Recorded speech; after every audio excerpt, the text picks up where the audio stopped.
Okay, let's kick things off with a pretty wild idea. What if there was a single universal language, a language of geometry that could explain literally everything, from our own consciousness to the very structure of the cosmos? Well, that's the incredibly bold claim of a fascinating framework called Crippin's theory, and we're going to unpack it right now. So, this is the theory's core claim, and it's a big one. It's suggesting that empathy, that feeling of connection we all have, isn't just some fuzzy psychological thing. Nope. It's a fundamental geometric principle of the universe. A pretty bold statement, right? So how on earth does the theory even begin to build that case? All right, so the theory starts with a foundation that's actually surprisingly simple. It argues that all of our human experience can be broken down into just four basic shapes. You should think of these less as symbols and more like the fundamental alphabet for the language of our minds. So, each shape here maps to a core psychological function. That triangle? That's the sharp point of a decision, a moment of pure clarity. The circle? Well, that represents empathy and connection. The square provides stability and structure, kind of like the foundation of a building. And then you have the spiral, which symbolizes growth, the way we integrate all of our experiences over time. But here is where it gets really interesting. These shapes don't just exist on their own.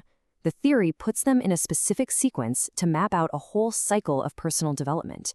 So you start with a clear decision, you move to connection, you build a stable foundation from that, and finally, you integrate the whole experience to grow. See? It's a journey from clarity all the way to integration. So we've got a language of shapes. Cool. But the theory takes this a huge step further by translating this whole symbolic language into an actual mathematical formula. And this is where it gets really, really ambitious. It's proposing that harmony isn't just a feeling or a nice metaphor. It's a measurable, physical constant. And this is it. This is the equation at the very heart of the theory. It's designed to calculate a state of perfect balance, which it calls T. And what it's really trying to be is a formula for harmony itself. The theory claims you can apply it to any system, whether it's a single person or an entire galaxy. So how do you actually achieve T, this state of perfect balance? Well, the equation gives us three key ingredients. First, proportion, or P. The system needs to have the right geometric structure. Second, phase, or kappa. It needs perfect timing, the right rhythm. And third, resonance, R. All of its parts need to be vibrating together in harmony. According to the theory, you get these three things right, and boom, you achieve balance. Now, a theory this abstract really needs some practical applications to mean anything, right? And Crippin's theory actually proposes two of them in two wildly different areas, one for the human mind and one for a completely new kind of machine. And this just shows you the incredible scope of this theory. On one hand, you've got the Atlas system, which is called a neurosymbolic interface. That's basically a fancy way of saying it's a digital tool for self-reflection that helps you turn painful experiences into patterns you can actually understand. Then, on the other hand, you have the quantum lattice.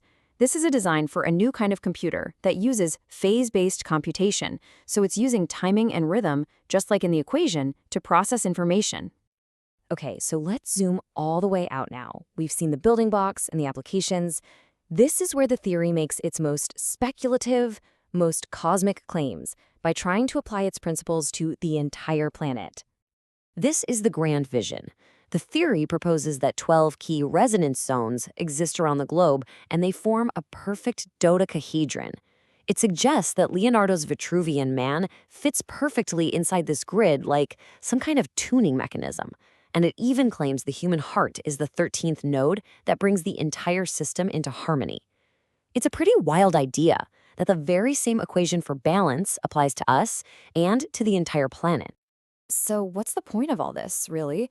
Well, the ultimate goal is to create a shared language, a framework that artists, scientists, engineers could all use to design systems, from our healthcare to our cities, that are actually based on harmony and balance instead of, friction and collapse.